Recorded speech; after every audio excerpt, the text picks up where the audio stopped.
ऋग्वेद के तीसरे मंडल के 61 सूक्त का प्रथम मंत्र है, जिसके ऋषि विश्वामित्र है, देवता उषस यानी उषा देवी है, छंद त्रिष्टुप है। कुल मंत्र 7 है। मंत्र इस प्रकार है। उषो वाजिन वाजिनी प्रचेता स्तोतम जुषस्व गृणतो मघोनी पुराणी देवी युवती पुरंधी अनुव्रतम चरसी विश्ववारे। शब्दार्थ। उषा, हे उषा देवी, प्रभात वेला। वाजेन वाजिनी, सदैव उत्तम बल, अन्न ऐश्वर्य से युक्त। प्रचेता, उत्तम चित्त और उत्तम ज्ञान से युक्त। स्तोत्रम, स्तुति वचनों को। जुषस्व, स्वीकार करो। गृणथ, स्तुति करने वाले स्तोता के। मघोनी, हे यज्ञों और अनुष्ठानों को संपन्न करने वाली उदार देवी। पुरानी, सदा से चली आ रही है, पुरातन होकर। देवी, प्रकाशमय उषे। युवती, नव युवती, नव यौवन वाली। पुरंधी, हे देवी, आप सबका मार्गदर्शन करती है और नियमों का पालन करती है। अनुव्रतम चरसी, यज्ञों के व्रतों के अनुकूल होकर गति वाली होती है। प्रातः काल के यज्ञों में और व्रतों में विचरण करके उन्हें अनुकूलता प्रदान करती हो। विश्ववारे, सबके द्वारा वंदनीय हे उषा देवी। अर्थ। सदैव उत्तम बल, अन्न, ऐश्वर्य, चित्त और ज्ञान से युक्त हे उषा देवी, हे यज्ञों और अनुष्ठानों को संपन्न करने वाली उदार देवी, आप प्रातकालीन स्तुति करने वाले स्तोता के स्तुति वचनों को स्वीकार करो। सबके द्वारा वंदनीय हे उषा देवी, आप सबका मार्गदर्शन करती है और नियमों का पालन करती है। आप पुरातन होकर भी सदा नव युवती हो। आप हमारे प्रातकालीन व्रतों, यज्ञों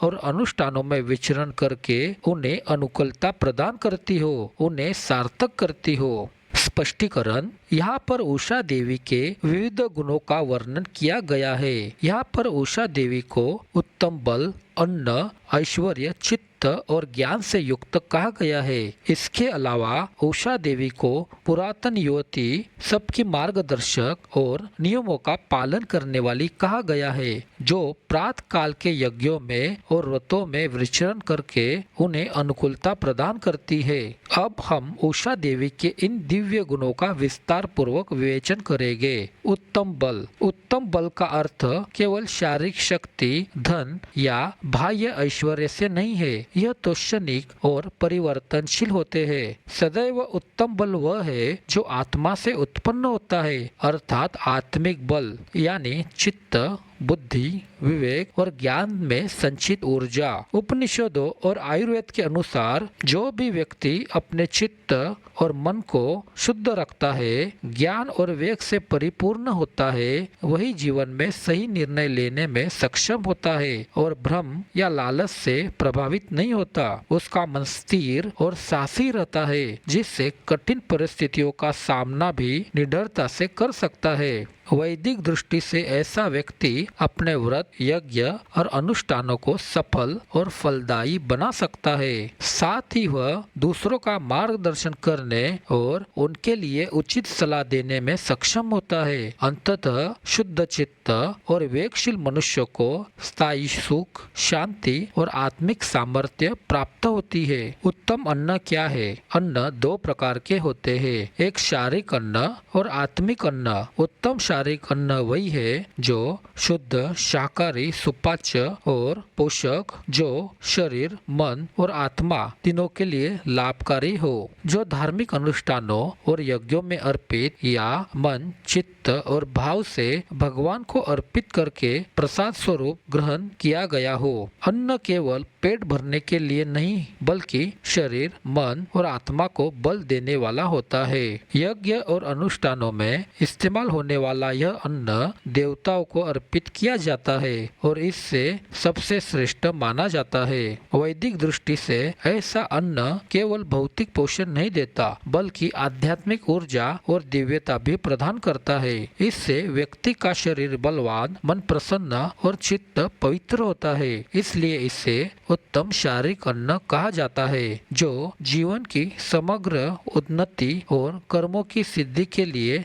सर्वोत्तम माना जाता है। होता है। भगवद गीता 3.13 के अनुसार जो लोग भोजन का हिस्सा यज्ञ में अर्पित करने के पश्चात भोजन ग्रहण करते हैं वे सभी प्रकार के पापों से मुक्त हो जाते हैं, किंतु जो अपनी इंद्रिय तृप्ति के लिए भोजन बनाते हैं वे वास्तव में पाप ही अर्जित करते हैं। विविध प्रकार की खाने की वस्तुएं, धान्य, फल यह शारीरिक अन्न है और आत्मिक उन्नति के लिए किए जाने वाले विविध प्रकार के यज्ञ, व्रत, अनुष्ठान, योगाभ्यास, साधना, शास्त्र स्वाध्याय, प्रभु के नाम का जप, प्रभु का चिंतन यह आत्मिक अन्न है। इस तरह से ऐश्वर्य भी दो प्रकार के होते हैं, भौतिक और आध्यात्मिक ऐश्वर्य। धन, प्रतिष्ठा, विविध प्रकार की भोग सामग्री यह भौतिक ऐश्वर्य है। इस तथाकथित और क्षणभंगुर भौतिक ऐश्वर्य में अनुराग न रखकर सर्व ऐश्वर्यवान प्रभु को प्राप्त करना ही वास्तविक ऐश्वर्य है, क्योंकि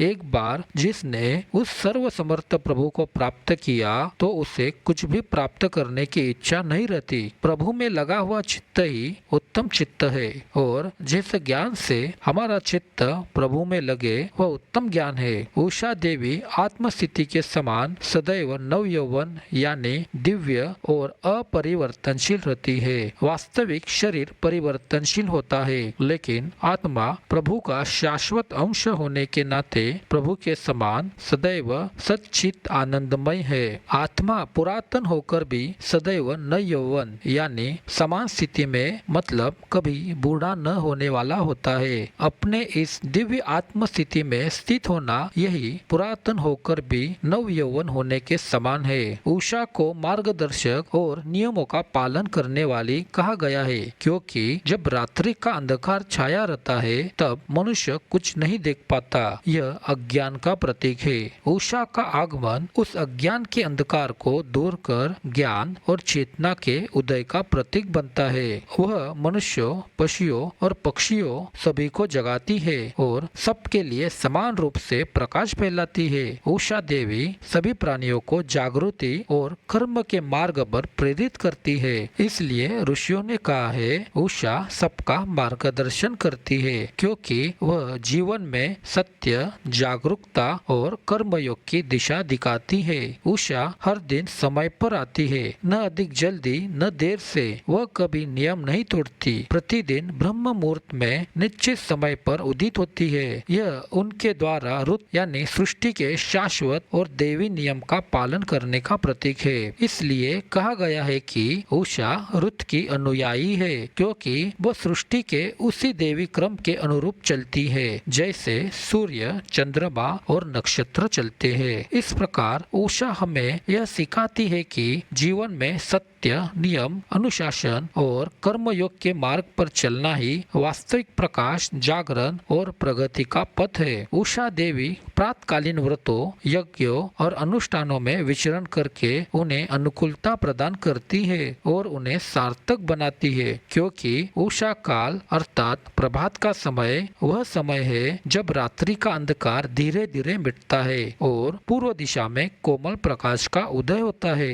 यह काल रात्रि और दिन दोनों के संधि काल का प्रतीक है, जब संपूर्ण प्रकृति स्थिर, शांत और अत्यंत शुद्ध अवस्था में होती है। उस समय वातावरण में प्राण शक्ति का प्रवाह संतुलित रहता है, जिससे समस्त सृष्टि में एक दिव्य शांति व्याप्त होती है। उषा काल में मन स्वाभाविक रूप से निर्मल और एकाग्र होता है। विकार तथा विक्षेप कम रहते हैं, जिससे ध्यान, जप, योग और साधना सहज रूप से गहराई प्राप्त करते हैं। इस समय की वायु शुद्ध, सुगंधित और ओज से पूर्ण होती है। वातावरण में रज और तमगुण न्यूनतम तथा सत्व गुण सर्वाधिक होता है। इसी कारण यह काल सत्व प्रधान माना गया है। इस समय किया गया जप, ध्यान या शास्त्र स्वाध्याय मनुष्य के अंतकरण को निर्मल और अलौकिक बनाता है। वेदों में कहा गया है कि उषा के साथ देवताओं का भी प्रादुर्भाव होता है। अतः इस काल में किया गया कोई भी शुभ कर्म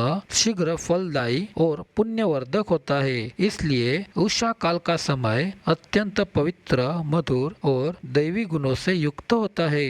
यह वह दिव्य क्षण है जब प्रकृति, मन और आत्मा तीनों एक विशिष्ट संतुलन और सामंजस्य में होते हैं। इसलिए यह काल यज्ञ, अनुष्ठान, योग, साधना, स्वाध्याय और प्रभु चिंतन के लिए सर्वश्रेष्ठ और सर्वाधिक पवित्र माना गया है, क्योंकि इस समय किया गया प्रत्येक प्रयास मनुष्य को आत्मिक शुद्धि, दिव्यता और परम शांति की ओर अग्रसर करता है। इसलिए जो उषा काल में सोता है वह अपने भविष्य को अंधकार में समाहित करने का दुष्प्रयास करता है, क्योंकि वह उत्तम बल, अन्न, ऐश्वर्य, चित्त, ज्ञान से वंचित रहता है। वह सदैव उत्तम बल, अन्न, ऐश्वर्य, चित्त और ज्ञान से युक्त उषा देवी की अमृतमय कृपा ग्रहण नहीं कर पाता। ऐसे महान और दैवी गुणों के कारण उषा देवी सबके लिए वंदनीय है। उषा देवी न केवल अंधकार को दूर करके प्रकाश का संचार करती है, बल्कि समस्त प्राणियों में जागृति, प्रेरणा और शुभ कर्मों की भावना उत्पन्न करती है। अशुभ वृत्तियों को दूर कर शुभ वृत्तियां जगाती है। उषा देवी सत्य, अनुशासन, नियम और इन सभी के पालन का प्रतीक है। वह जीवन में संतुलन, पवित्रता और प्रगति का मार्ग दिखाती है। इसलिए ऋषियों ने उन्हें समस्त देवताओं में श्रेष्ठ माना है और उनके प्रकाशमय स्वरूप की वंदना की है। उषा देवी ही वह शक्ति है जो हर दिन संसार में नया जीवन, नई आशा और नया आरंभ लेकर आती है।